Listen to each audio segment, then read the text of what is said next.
What's up, guys? Dustin McDangles back here with another video, and welcome back to the Montreal Canadiens franchise rebuild series here with Rick Rebuild, and we are in the playoffs here today, guys. We squeaked in with the second wild card in the Eastern Conference, and we'll be seeing here today how far we can get in the playoffs, as we've got a tough task ahead of ourselves here against the Tampa Bay Lightning in the first round. What we're going to do before getting into the games today is we're going to take a look at the playoff picture, take a look at our opponent, take a look at their lines, and then we'll get into it.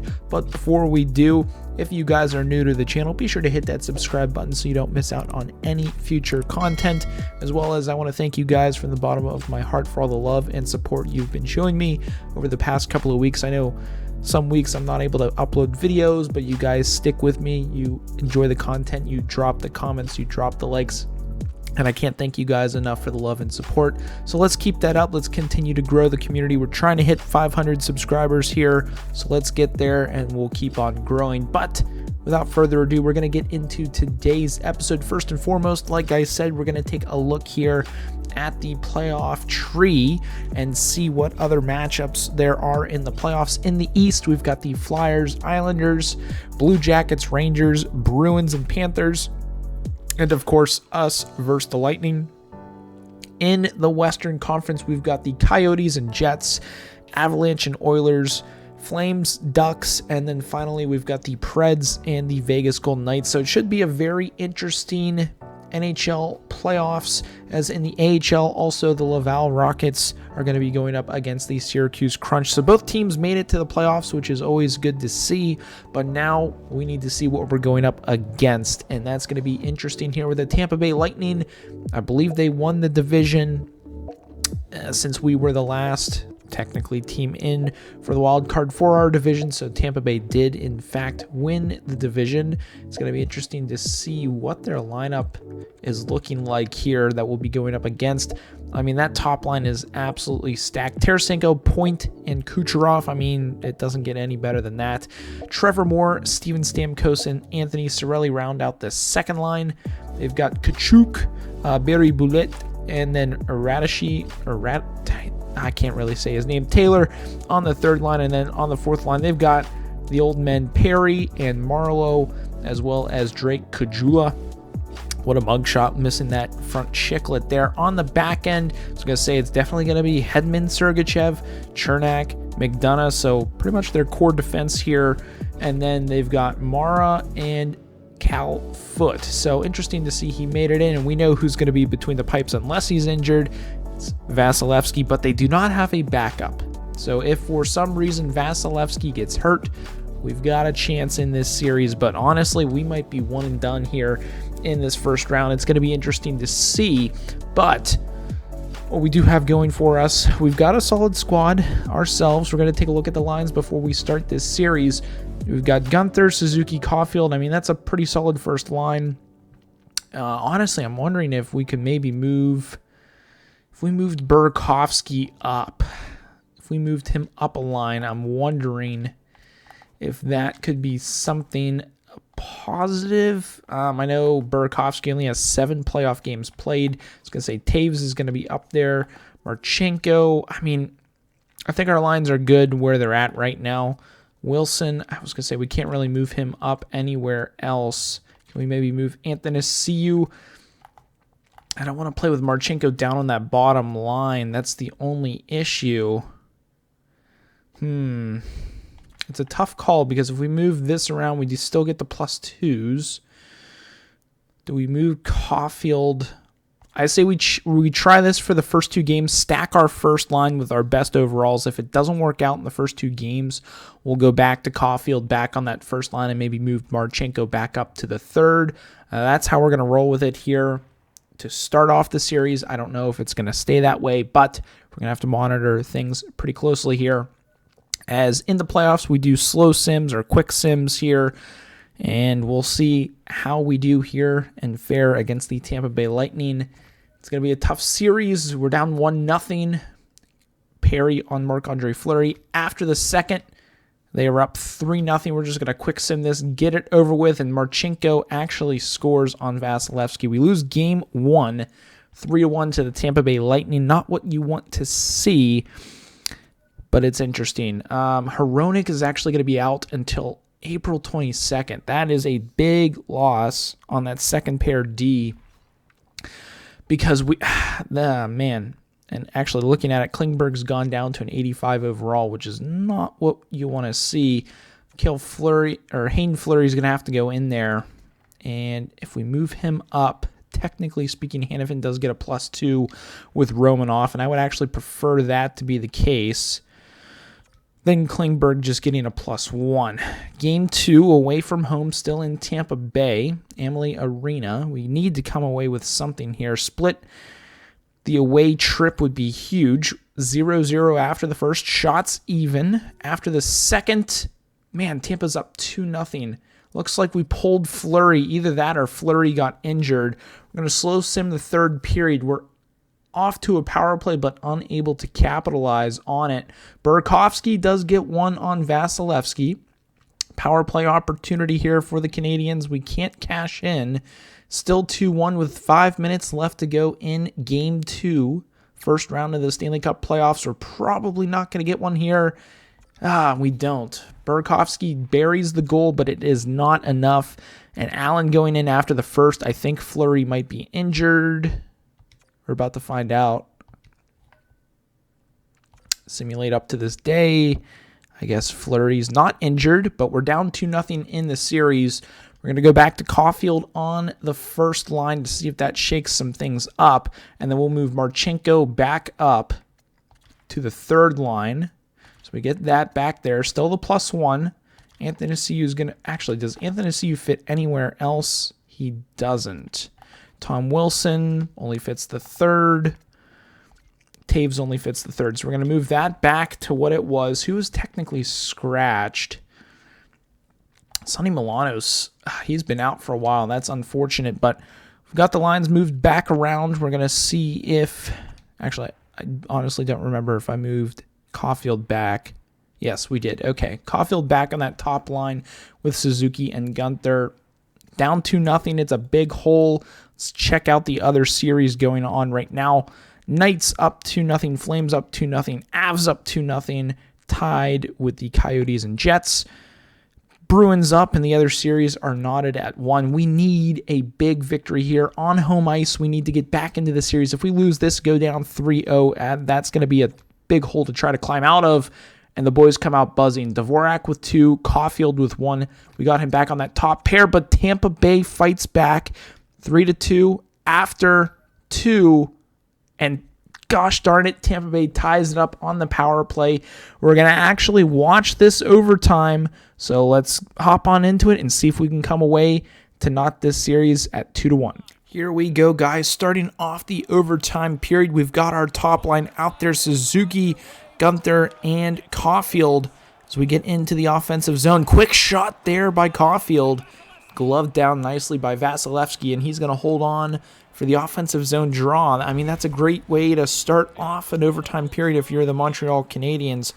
Offensive zone draw. We've got on the back end Klingberg, and I can't remember. I believe we moved... I think it was Romanoff. No, Romanoff's still in the second PP or second line defense, but it doesn't matter. Gunther tied up on the boards. Caulfield trying to get it out. Still finding it as Tarasenko comes away with the puck. He's trying to find Braden Point, who gets a shot on target. Stopped there by Marc-Andre Fleury. And Hayden Fleury finds Suzuki up through the zone. He tries to find Caulfield, but Gunther steals that away. He's tied up on the boards once again as the Lightning work the puck out of the defensive zone for them. Comes out on top.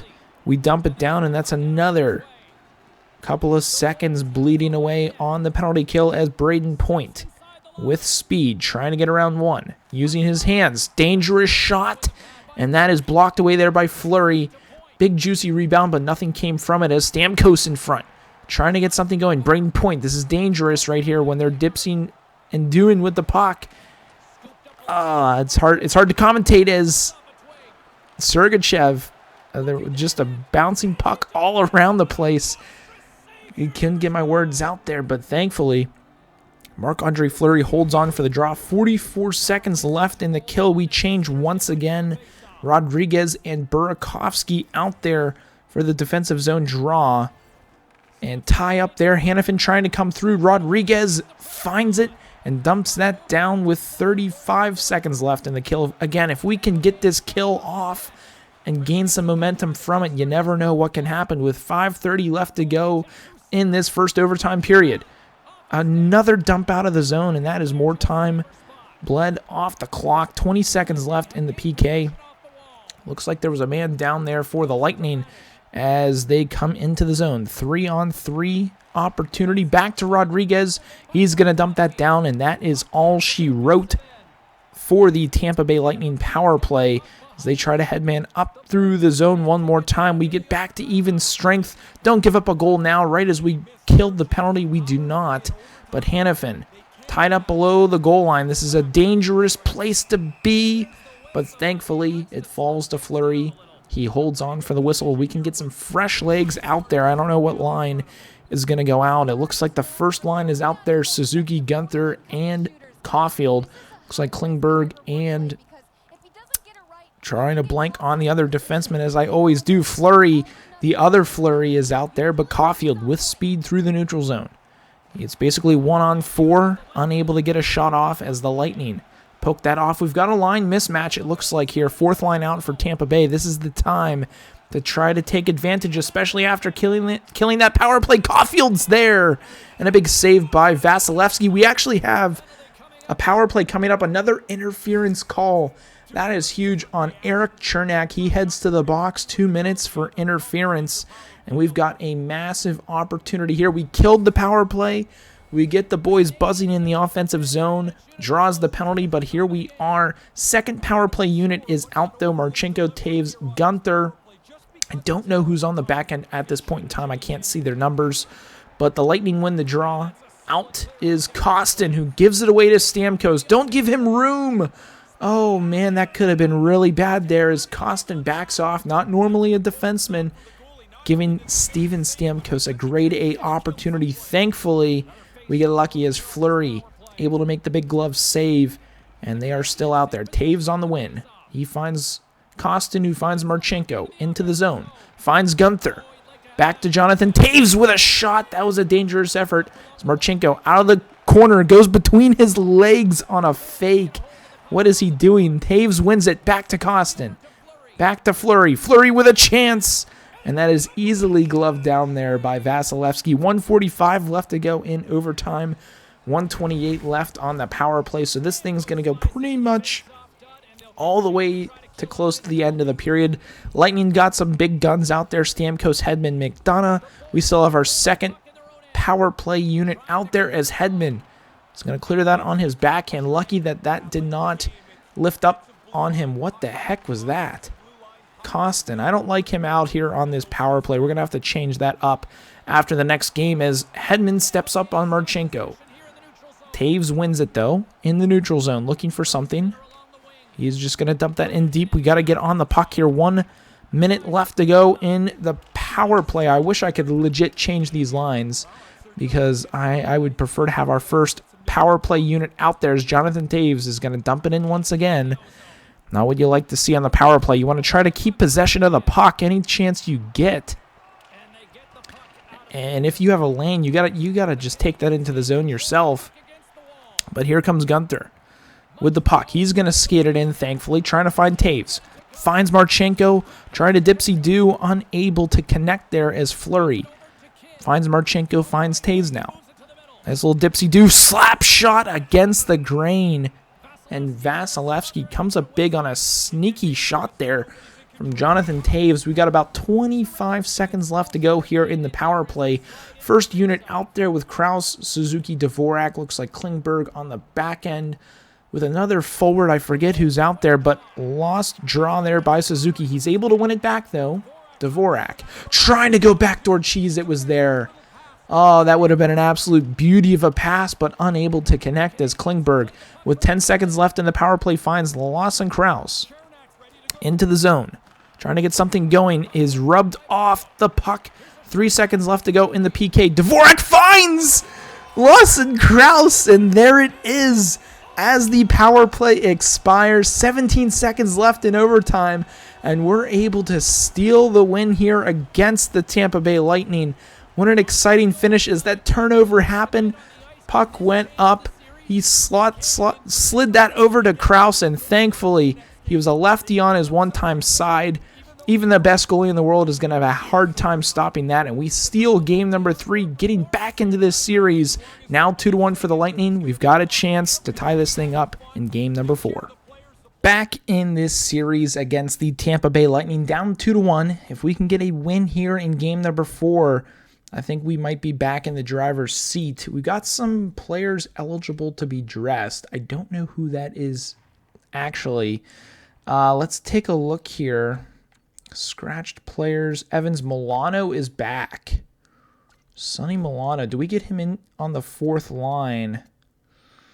We would be taking out Anthony Ciu. But if that gives us a +1 on the 4th line, it doesn't. I was going to say, if that gives us a nice little plus there, we'll take him out, but it does not. And honestly, let's move Anthony Ciu back up to the 3rd line here and see what he can do, if anything at all. But here we go. Game number 4, down 2-1 in the series against the Lightning. Can we keep the momentum going from the last game, winning in overtime? Marlowe and Marchenko on the goals, 2 4th-line players.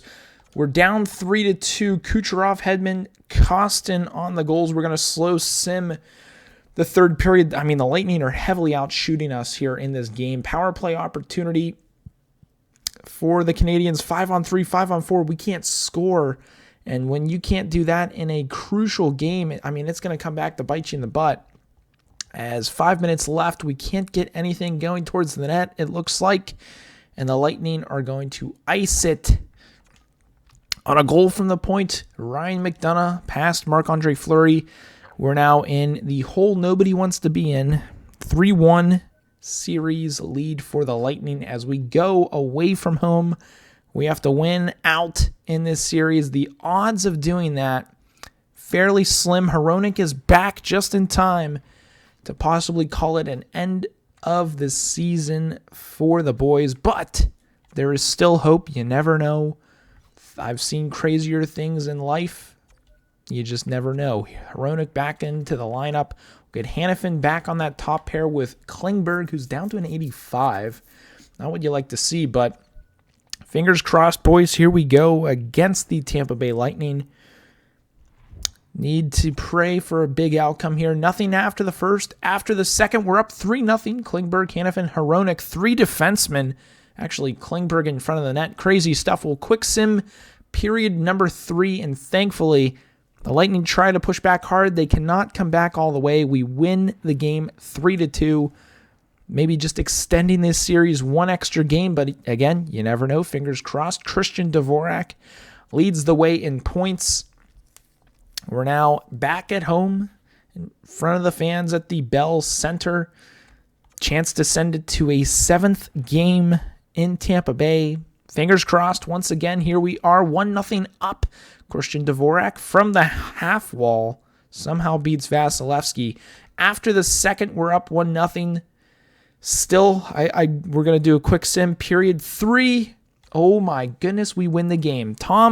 Bad boy Tom Wilson wins the game for us, sending it to a 7th game, guys. This is absolutely crazy. What a comeback it's been, but it's not complete just yet. Caulfield's out until May 5th. That is a big loss. But on the bright side, we know Burakovsky fits for the +2. That is one bright side. Marchenko does get the +2 as well, and that's exactly where we're going to fill in Sonny Milano on that bottom pair. So even though we lost Caulfield, which is a big loss, he honestly hasn't been doing anything really big this entire playoff year. So maybe this is a blessing in disguise, possibly. On the other hand, you never know. So it comes down to this, guys. Away from home, Tampa Bay, Amalie Arena, Game 7. Other series of note, Florida won, the Rangers won, the Flyers won. Golden Knights, Flames, Jets, and Avalanche. We're literally the only series still going on. The AHL side of things, we actually got knocked out.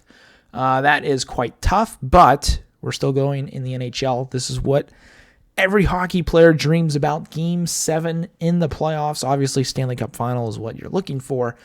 1-1 after 1. Trevor Moore, Burakovsky on the goals. After 2, Tampa Bay is up 2-1. We're going to slow sim it here against the Lightning, being heavily outshot here. Need to find a way to get the puck into the back of the net. Can the boys find a way, or Tampa Bay going to hold on to this series? As of right now, that's all she wrote. Unless there's a miracle in the works, which I doubt it.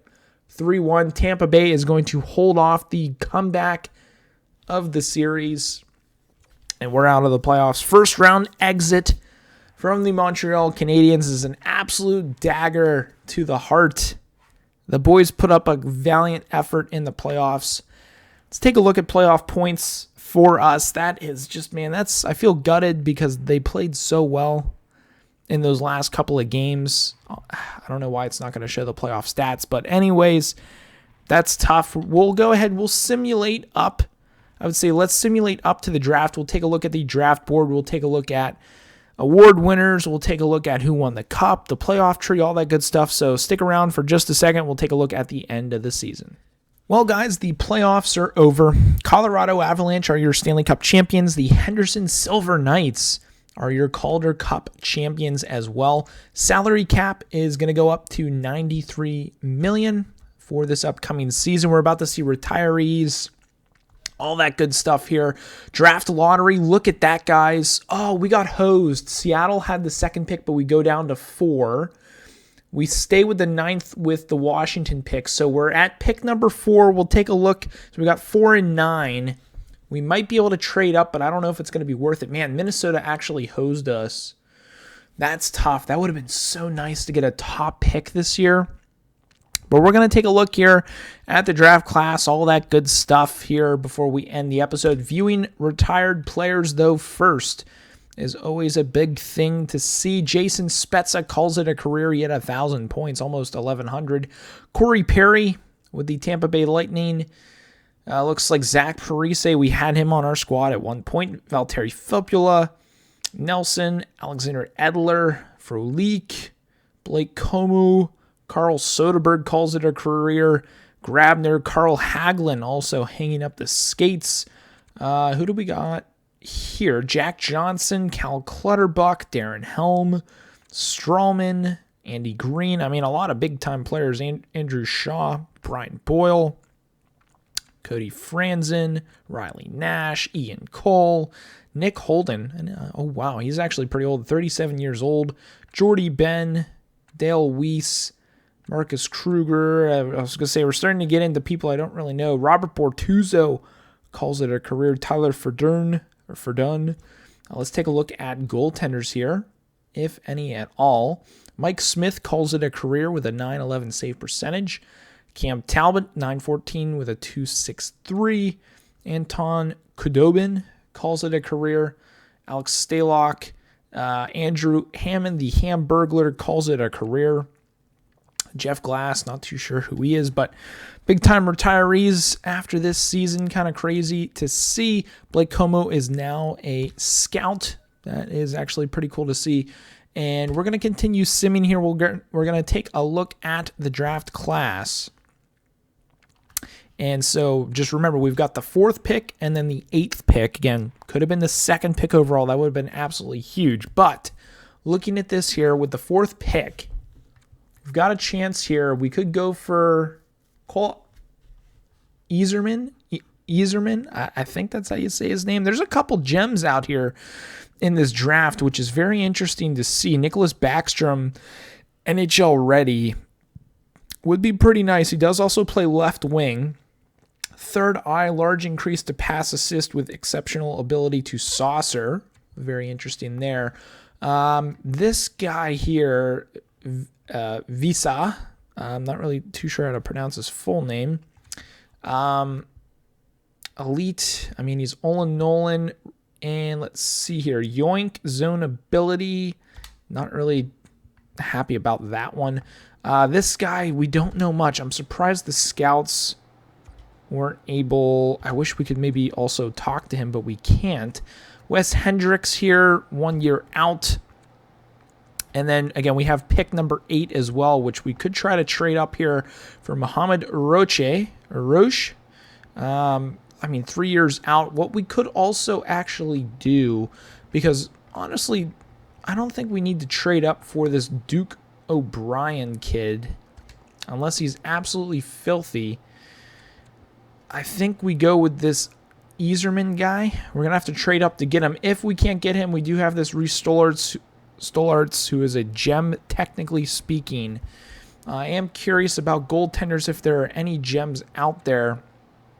We do have this George Kaufman, who is a Elite 2 bar, which is pretty good. B- on his information. That could be a nice little shout there of maybe sniping a player deep in the draft. But looking at it here in the first round, I'm curious if there are any other gems out there. We do have 4 gems, one of them being, looks like a deeper pick, Thomas Rindberg, Elite Low Potential, 3 years out. That could be a nice little shout. We do have a bunch of busts. So it'll be interesting to see what we're going to need to do for the draft. Yzerman, or honestly, we're going to call him Yzerman. Why not? We're going to want to trade up for him. Another center left wing type player, unless he is a two-way. I don't know if he's two-way. He is a playmaker. So honestly, that third eye kind of works for him, and I would honestly be down. He does also have the quick draw superstar ability. With all of this in mind, we have to remember last year's draft. And you might be like, well, Nate, Duster, it's been so long. Like, who did we draft? Well, you guys know who we drafted. Connor Bedard, 83 overall. He is going to be playing for us next year. If he does not, I'm going to throw an absolute fit at EA. I'm so excited to try to get this guy on our team. All the superstar abilities, the wheels. We made the playoffs. That's all fine and dandy. That's great. But we can go even further with him, I think. We might need to look to move Klingberg on, possibly. Marchenko is also going to want a bump on his deal. I don't know how much he's really going to ask for. He's wanting $7 million. That's quite a lot. We do have a lot of money in the bank as well. Edmondson is going to want $4 million at 30 years old. Hannafin is going to want $5 million. That's quite interesting. We might maybe look to move him at the draft for somebody else. Rodriguez is wanting a little bit more than I anticipated, but he is also up to an 82 overall, which is very, very interesting. We know he's a fourth line player. I do kind of want to keep him around, although he didn't actually get a plus on the fourth line, so might look to maybe move on from him as well. But there's a lot of players here. We're going to have to consider trying to sign Marc-Andre Fleury another year. Do we even do that? He's up to an 85, or down to an 85, I should say. And he wants $3 million. Quite a pay cut, but he doesn't want to re-sign. That's one thing to keep in mind. Now, one thing before we do close off this episode is there's a lot of big-time free agents, guys, coming out. Keeping in mind that, and I'm wondering, we can't tell if they're going to be restricted or unrestricted at this point, but there's a lot of big-time players coming out that, honestly, we're not really going to need. If anything, we trade Klingberg for pretty much nothing and try to bring in Sergachev if he ends up not signing. Same with Jake Sanderson. If he doesn't end up signing, we could try to maybe bring him in. He does fit defensive pairing 1. Actually, he is also a two-way defender. Devon Taves, maybe look to bring him in. Again, there's a lot of players out there. Look, Owen Power is out there. Again, I don't know if he's going to be restricted or not. But again, that's another person that we could maybe try thinking about bringing in. And honestly, I'd be down to maybe move on from Edmondson and bring in Tony DeAngelo, although he doesn't fit any of our lines. Hannafin is up there. Forsling would be interesting. He is 28 years old. don't really know too much about him, but again, there's a lot of choices out there. Timothy Lindgren, there's Tyson Barrie. We could maybe bring him in. Again, a lot of big defensemen out there. Ryan Merkley, I don't know if he's going to be restricted or not, but that could be another player that we look to try to bring in. So let me know what you guys think down below and what we should do moving forward. I'm really intrigued. Honestly, I'm quite tempted to trade away the Washington Capitals first round pick for then again another potential, again saying potential, lottery pick for the draft class after this one, because if we can just trade up without giving away the Capitals pick, honestly, I'm not too blown away by guys deeper in the draft. Although if we go with the 8th pick here, we got another centerman here, Jordan Nicholas. I mean, lack size. Theo Fleury, potential. He only plays center. Ankle breaker. Schneip, make it snappy. Magnet. Maybe we do take him. Maybe we don't. This Rocher guy, maybe a better. I think we trade away the Washington Capitals pick for another potential lottery pick in the future. But again, let me know what you guys think down below. That's going to be it for today's episode. I know, quite disappointing that we didn't make a run in the playoffs, but the future is bright. I'm really excited for next year's season with what we can do with all the young guys coming in. How's Connor Bedard going to play? Who are we going to have on the back end? Who's going to be between the pipes? And actually, one thing before I close this out, I forgot to look at goaltenders, potential goaltenders coming up, and this might be the biggest piece of our team. Carter Hart. That could be absolutely huge. Even Mackenzie Blackwood. I know these guys have burnt me in the past. They've burnt me in the past. We could even try to go for this young stud here, this Luukkonen kid. I don't know if we go with him, but man, oh man, if we could snipe Carter Hart, the Canadian savior, Canadian superstar. This guy was huge. He's only making $3 million now. He's probably going to want a big payday, because I'm tired of going with the old goaltenders, guys. I want somebody young that we can build around for the future. It doesn't look like Mackenzie Blackwood's our guy. Carter Hart or this Luukkonen kid, I think, is our future of the franchise. So that's going to be it for today's episode. I hope you guys enjoyed it. We will see you next time. And as always, stay dusty.